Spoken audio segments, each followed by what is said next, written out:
Tunisien. En Hongrie, il n'y a pas un petit Elias qui, parce qu'il va jouer au foot, se fait tuer par un Africain qui Hongrie, votre frère serait milliardaire. Mais je sais pas mais arrêtez, votre beau-fils serait milliardaire. Monsieur Glucksmann, en Hongrie, vous obéiriez à Xi Jinping. Oui, en Hongrie, vous obéiriez à Vladimir Poutine. En Hongrie, vous supprimeriez les élections libres. Mais vous, attendez, c'est indigne, vous en moquez de ces gens que j'ai cités. Vous en avez rien à faire. Vous en avez rien à faire, mais ça se voit. Laissez-le répondre. Laissez-le répondre. Laissez-le répondre. Vous autorisez pas à dire ça. Vous m'autorisez rien du tout. Laissez-le répondre. Laissez-le répondre. Non. Là, vous donnez pas le bon exemple. Je vais vous dire. Non, arrêtez. Bonjour à tous et bienvenue sur La Voix des Cryptes. Dans cette vidéo, vous allez voir 3 chocs majeurs: l'identité française, le patriotisme et le clash sur l'islam, la diversité et la laïcité. 3 moments forts, 3 visions opposées de la France et surtout 3 leçons citoyennes pour comprendre ce qui se joue vraiment. On entre dans le décryptage. À chaque fois, mais on va en reparler. Et quand j'ai réfléchi à cette question, je me suis souvenu d'une phrase que vous devez connaître, certainement, qui est la suivante.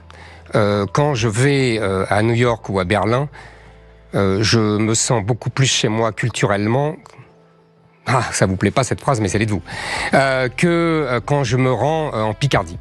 Et pour être tout à fait honnête avec vous, vous disiez après que vous le regrettiez et que c'était ça qui était difficile, etc. J'ai écouté votre phrase entièrement parce que je ne fais pas aux autres ce qu'on m'a fait pendant toute la campagne présidentielle, de prendre une phrase et de la couper au milieu.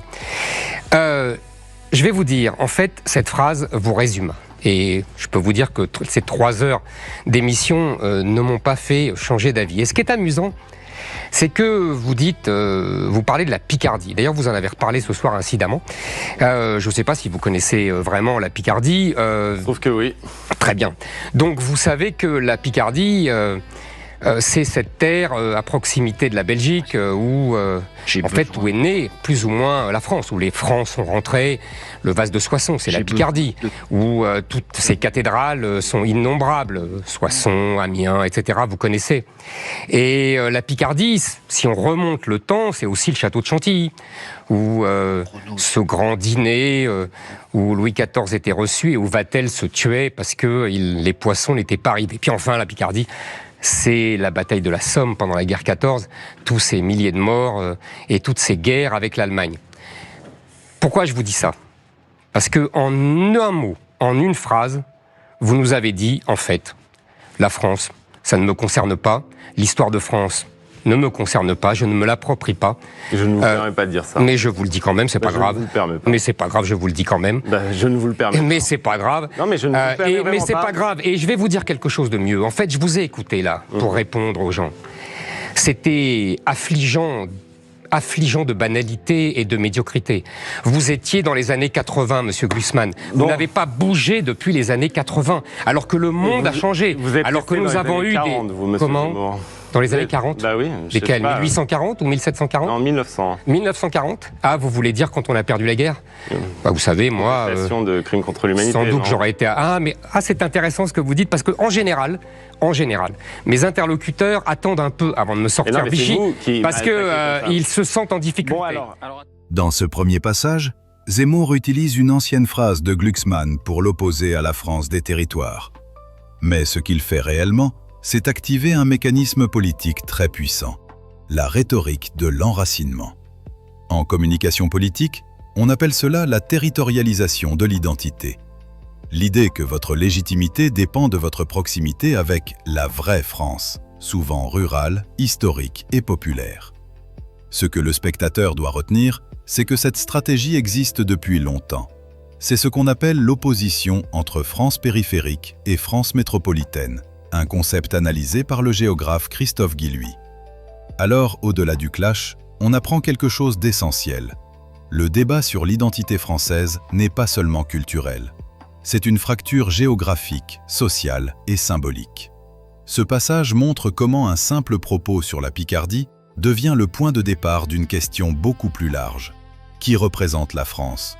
Et de quelle France parle-t-on vraiment? On passe maintenant au second passage. Alors, monsieur Zemmour, je vais vous dire, Déjà, c'est pas anodin de débattre avec vous, puisque vous êtes un multirécidiviste. Vous êtes condamné pour injure raciale, pour incitation à la haine religieuse et à la haine raciale. Et mes amis, mais moi je vous ai laissé faire votre tirade d'insultes. Mais je vous ai pas insulté du tout. Donc mes amis me disaient, mais pourquoi accepter de débattre? Je vais vous le dire. Parce que je veux vous combattre partout. Vous, vos amis, Marine Le Pen, Éric Ciotti, vos amis d'extrême droite. Et je veux vous reprendre le drapeau tricolore des mains. Et c'est l'erreur que vous faites. C'est l'erreur que vous faites sur moi, monsieur Zemmour. La France ne vous appartient pas. Ah non, vous n'allez pas. C'est moi qui appartiens à la France. Vous n'allez pas conquérir ce pays parce qu'en fait, vous ne l'aimez pas. La vérité, vous vous trompez complètement sur moi. S'il y a un patriote à cette table, ce n'est pas vous, c'est moi. Vous avez et moi, je veux défendre la France patriote ukrainien ou géorgien? Attendez, laissez-le parler, s'il vous plaît. Je veux défendre la France telle qu'elle est, pas telle que vous la fantasmez. Vous fantasmez une France qui n'a en fait quasiment jamais existé. Vous citez Joseph de Maistre, par exemple, en exemple. Vous êtes du côté de ceux qui sont allés à Saint-Pétersbourg, comme Joseph de Maistre, parce que la France faisait la révolution, monsieur. Vous êtes totalement écœuré à chaque fois que la France rayonne. Le dernier exemple, 85% des Français qui admirent le fait qu'on accueille la terre entière pour faire les Jeux Olympiques, qu'on a une cérémonie d'ouverture, vous trouvez ça écœurant, abject. À chaque fois que cette France-là réussit, parce qu'elle ne correspond pas à vos fantasmes, cela vous dégoûte. Par contre, ce que vous faites, c'est que vous vous réjouissez, monsieur, du succès de ses adversaires.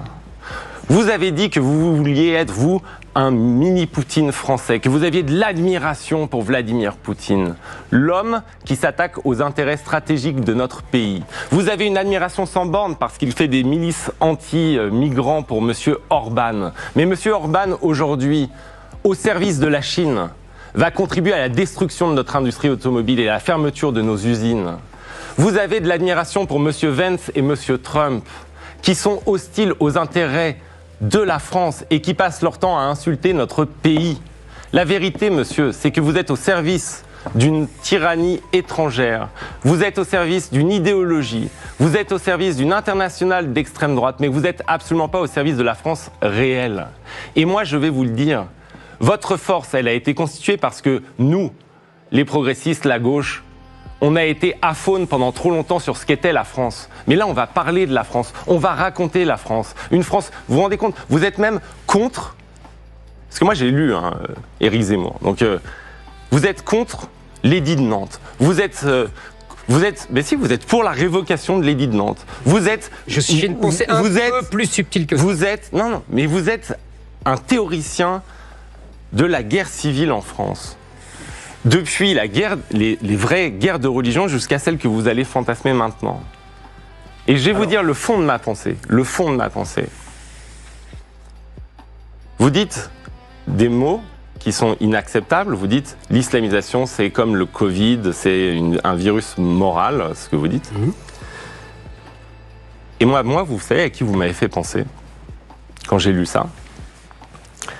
Eh bien, aux prédicateurs islamistes que j'ai étudiés en Algérie. Ils disaient la même chose. Ils disaient la France est un virus moral. Alors, vous pensez comme eux. Réponse peut-être Vous d'Éric êtes Zemmour. profondément étranger à tout ce qui a fait la grandeur de la France. Alors, dialoguer, Poutine, Orban, Vance. Que répondez-vous, Éric Zemmour? D'abord, tout simplement, vous êtes désormais une des incarnations de la social-démocratie ou ce qu'il en reste en France. Donc vous n'êtes pas sans ignorer qu'il y a une internationale socialiste et que il y a des partis socialistes français, allemands, anglais qui pensent à peu près la même chose, en tout cas qui ont les mêmes idées, le même fond idéologique et qui pourtant défendent les intérêts de leur pays, la souveraineté de leur pays. On a même vu les Français, les socialistes français et les socialistes allemands se faire la guerre en 1914. Donc, avoir les mêmes idées, le même substrat idéologique que d'autres en Occident... Je n'ai pas dans mon international des gens qui font la guerre à la France. Je peux répondre ? Vous avez dans votre international des gens qui sont forcément hostiles à la France. Mais je suis désolé, chaque pays défend ses intérêts. Monsieur Trump, lui, défend ses intérêts. Monsieur Orban, que vous avez cité, défend ses intérêts et défend son pays contre l'invasion musulmane. Les usines, elles sont allemandes depuis 40 ans, monsieur Grubben. Quand il invite la Chine, vous savez ce que c'est il a toutes ces usines allemandes de l'industrie automobile allemande depuis 40 ans. Ça vous dit quelque chose, ce mot BYD? Est-ce que je peux répondre? Répondez à cette question. Ça vous dit quelque chose, BYD? Vous savez ce que c'est, BYD? Dites-moi. C'est le leader chinois de l'automobile électrique. Orban vient de les inviter pour contourner l'ensemble de nos... Mais vous allez voir quand Renault va fermer ses usines... Attends, écoutez-moi. Si Renault ferme, c'est d'abord à cause de nos charges sociales, il n'y a plus beaucoup d'usines en France. Et deuxièmement, monsieur Glucksmann, à cause de la réglementation ridicule que vous avez soutenue pour imposer le moteur électrique partout en 2035. C'est ça qui a tué les BYD, c'est de la voiture électrique. Et je sais, mais parce que les Chinois avaient de l'avance. Et vous n'avez pas compris que nous, notre avance, c'était sur le moteur thermique. Et donc il fallait les bloquer à la frontière. Il fallait les bloquer. Et c'est ce que Orban a empêché l'Europe de faire. Il ne fallait pas imposer en 2035 le moteur électrique, monsieur. Mais voilà. Tout simplement, moi, je ne vous ai pas coupé, donc laissez-moi parler. Dans ce deuxième passage, le débat bascule sur une question centrale, le patriotisme.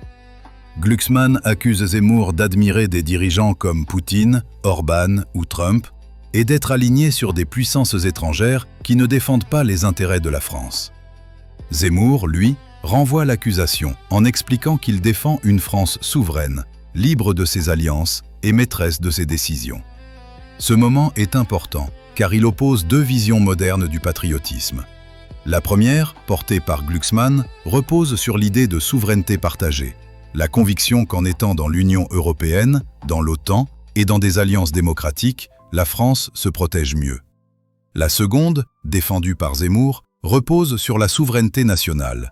Un pays n'est fort que lorsqu'il décide seul, sans déléguer son pouvoir à des structures extérieures. Le spectateur doit comprendre que ce débat existe depuis des décennies. Deux modèles s'affrontent. Un modèle souverainiste, où la nation est la seule référence, et un modèle européen, où la force vient de la coopération entre démocraties. Ce passage nous apprend une chose essentielle.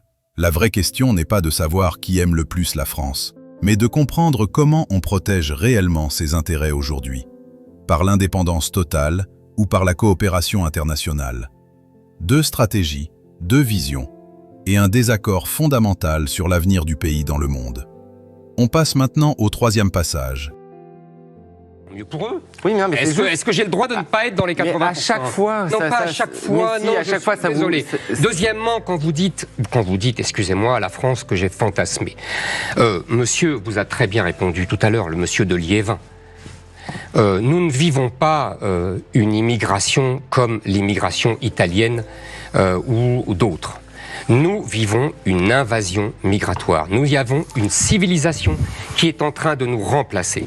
Ça, c'est la réalité. L'islam est une civilisation. L'islam est une religion Mais conquérante. vous auriez dit la même chose des protestants, vous auriez dit la même chose des Italiens, vous auriez dit la même chose à chaque fois. Qu'est-ce que vous en savez?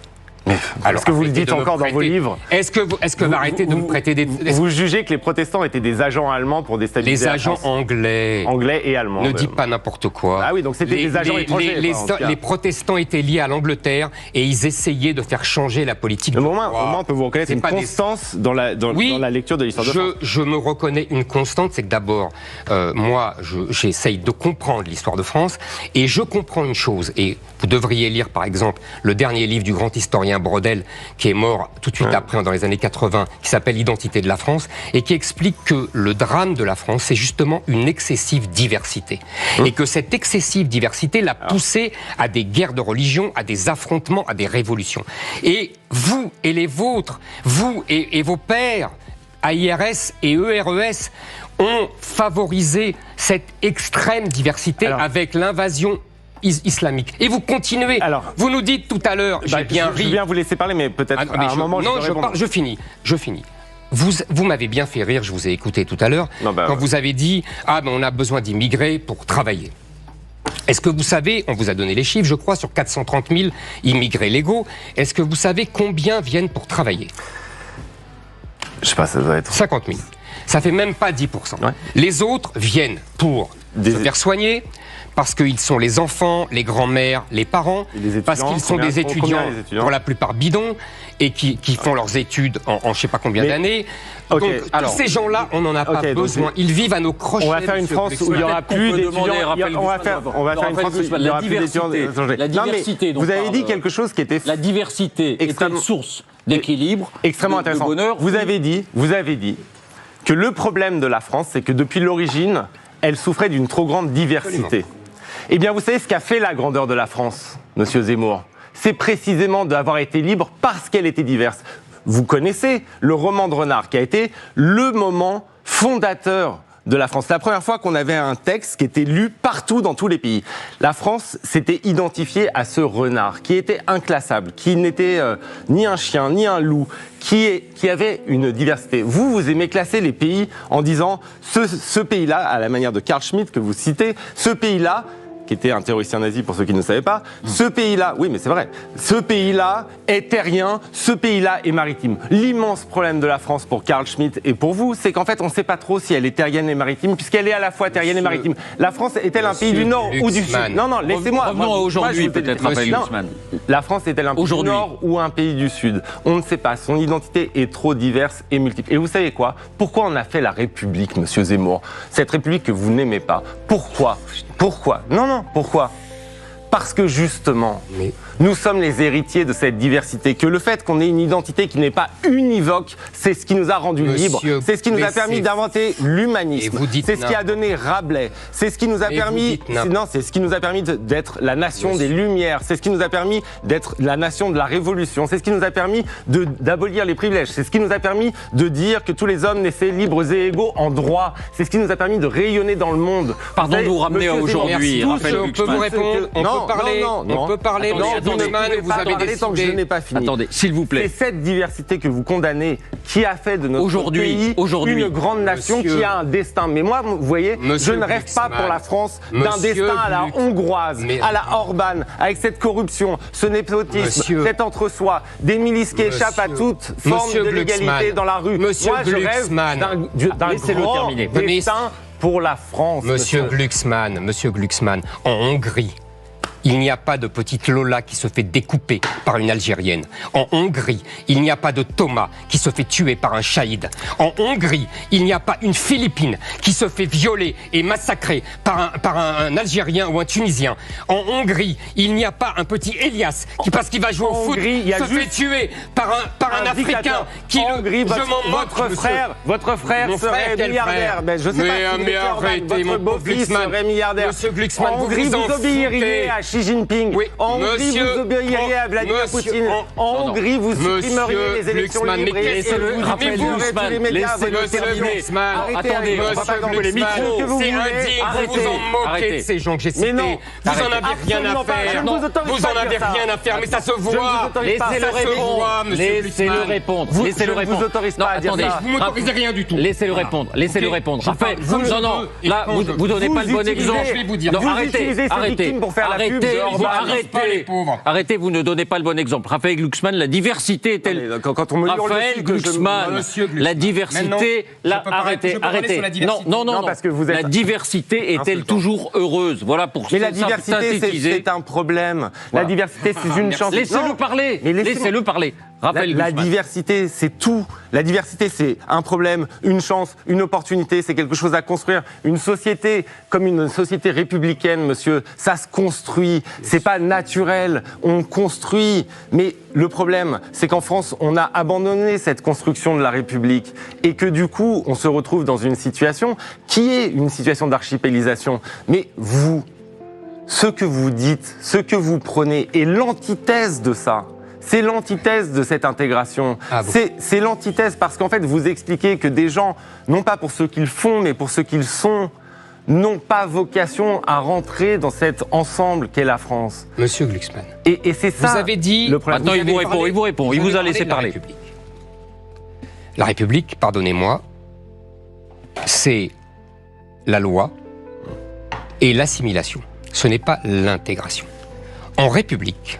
Sous la Troisième République, la dame qui était voilée là avec le hijab, Qui est toujours là. qui est toujours là. Bonjour, madame. Elle l'est toujours. Sous la Troisième République, cette dame n'aurait pas eu le droit de sortir avec son hijab. Et n'aurait pas eu le droit non plus de travailler. Parce que je vous dis, sous la c'est ça la Troisième République. cette dame n'aurait pas eu le droit de sortir de la Non, rue, mais la République, c'est l'assimilation. Chacun son tour. Ça veut dire Mais vous vous que rendez compte dans la Chacun son République, tour. monsieur Glucksmann, Vous répondrez. excusez-moi, dans la République, les religions n'ont pas le droit de s'afficher dans l'espace public et donc dans la rue. Ça, c'est la République et c'est l'assimilation. Mais c'est pas la Puisque vous parlez de la République. Et quand je vous parlais de la diversité, tous les pouvoirs depuis 1000 ans, que ça soit la monarchie, que ça soit l'Empire, que ça soit la République, ont justement été obsédés par cette diversité qui pouvait détruire le pays, et ils ont essayé de rassembler et de faire ressembler par l'assimilation et souvent par la force. C'est ça que j'essaye de vous expliquer. Réponse de Raphaël Glucksmann. Réponse de Raphaël Glucksmann. Attendez, Je vous en prie, je vous en prie. La République n'aurait pas accepté qu'une femme voilée se promène dans la rue? Absolument. Et sur quoi vous... Et même, je vais vous dire Non, sur mais quoi. C'est très simple. C'était pas une question. Oubliez, je vous pose même pas de question. En fait, vous pouvez pas dire ça. Je le dis. Mais c'est ça. Laissez Raphaël Glucksmann vous répondre. Vous expliquez que donc dans la Troisième République, il y aurait eu la police pour aller enlever. Il n'y aurait pas eu la police. Cette dame n'aurait même pas osé. Il y avait des religieuses dans la rue sous la Troisième République. C'est des professionnels de la religion, mais c'est le christianisme. Le christianisme, comme je le dis dans mon livre, a fait la France. Ce n'est pas le cas de l'islam. Donc ce n'est pas le cas. Je vais vous expliquer. Puisque vous parlez de la Révolution. Mais monsieur, vous parlez. Je vais vous dire. Vous parlez de la Révolution française. Moi, je vais vous dire. À la Révolution française, il y a un monsieur qui se lève à l'Assemblée nationale en 1989 et qui s'appelle le comte de Clermont-Tonnerre. Oui, je connais. Et on parle. Vous connaissez bien sûr. Laissez-moi finir. Laissez-moi finir. J'en ai pour 1 minute. Mais Vous connaissez le début, mais les gens ne le connaissent pas forcément. Monsieur Clermont-Tonnerre fait un grand discours sur l'émancipation des Juifs. Et qu'est-ce qu'il dit? Il dit « Je donne tout aux Juifs en tant qu'individu, et je donne rien en tant que peuple. » Et ensuite, il continue. Il dit « On me dit qu'ils ne veulent pas être citoyens. Dans ce cas-là, qu'on les bannisse. Ok, donc qu'on les bannisse. Est-ce que je peux parler maintenant? La remigration. Je parle maintenant. Je parle maintenant. Et vous n'allez pas m'interrompre. Je vous interromps. Cette femme dont vous avez parlé, elle n'a rien demandé en tant que nation. Si. Non. Si. Mais non. Donc vous ne laissez pas parler. Elle n'a rien demandé en tant que nation. Elle n'a rien demandé en tant que nation. Elle a dit même qu'elle voulait être citoyenne, qu'elle était citoyenne. Donc en fait, ce que vous racontez là, c'est n'importe quoi. Et ce que vous nous expliquez, c'est qu'en gros, la Troisième République aurait interdit à une femme voilée de marcher dans la rue, et que par contre, elle aurait autorisé une bonne sœur à marcher dans la rue parce que c'est le christianisme. Absolument. Ok. D'ailleurs, il y a eu des discussions pour savoir si on autorisait les curés en soutane ou pas. Vous voyez, il y a eu des discussions à la Chambre des députés. Oui. Il y a eu des discussions. Et ça a failli être interdit. La laïcité, mais ça ne m'étonne pas que vous ne la compreniez pas, la laïcité, en fait. C'est vous qui la comprenez. Mais non. La laïcité, c'est le produit... Moi, j'ai lu vos textes sur les guerres de religion.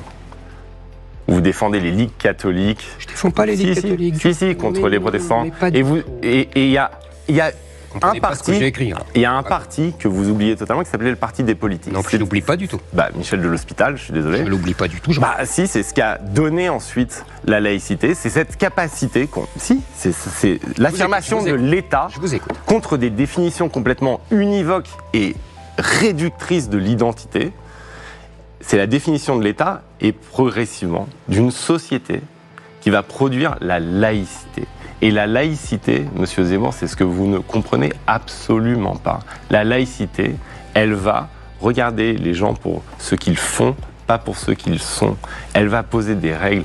Et à la fin, vous, la seule chose que vous faites, c'est que vous jugez les gens sur ce qu'ils sont, pas sur ce qu'ils font. Et finalement, je vous dis, vraiment, vous avez un point commun massif avec les prédicateurs islamistes. On a compris. Et c'est pas un hasard. C'est stupide, mais c'est pas grave, on a compris. Vous exprimiez une forme de respect pour les djihadistes. Parce que, parce qu'en fait, vous avez un rapport au monde très proche. Vous ne voulez qu'une chose. C'est un affrontement généralisé entre deux identités que vous définissez vous-même, sans les connaître, comme étant parfaitement univoque. Et le résultat, vous allez voir, eh bien, c'est que la France est bien plus forte que ça. Et que vous ne l'emporterez pas. Et que nous allons reprendre le métier à tisser de la France républicaine. Je vais vous dire 2 choses. Ce troisième passage met en lumière la fracture la plus sensible du débat, celle qui touche à la diversité, à l'islam et à la laïcité. 2 visions totalement opposées s'affrontent. L'une voit une menace civilisationnelle, l'autre voit une république capable d'intégrer et de protéger les libertés individuelles. Ce qu'il faut retenir, c'est que ces sujets dépassent largement la polémique. Ils traversent notre société, nos écoles, nos quartiers et nos débats publics. Et comprendre ces enjeux, c'est essentiel pour avancer sans peur, sans confusion entre islam et islamisme, et avec une vraie connaissance de ce qu'est la laïcité en France. Dites-moi en commentaire ce que vous pensez de ce décryptage. Vos avis sont précieux et permettent de nourrir un débat citoyen de qualité. Si cette analyse vous a éclairé, n'hésitez pas à vous abonner, à cliquer sur le pouce vers le haut et à partager cette vidéo autour de vous. C'est le meilleur moyen de soutenir ce travail d'information et de faire vivre un contenu réellement indépendant. Je vous donne rendez-vous très prochainement pour une nouvelle vidéo d'actualité. D'ici là, prenez soin de vous, c'est vraiment l'essentiel. Merci d'avoir regardé la vidéo jusqu'au bout. À très bientôt.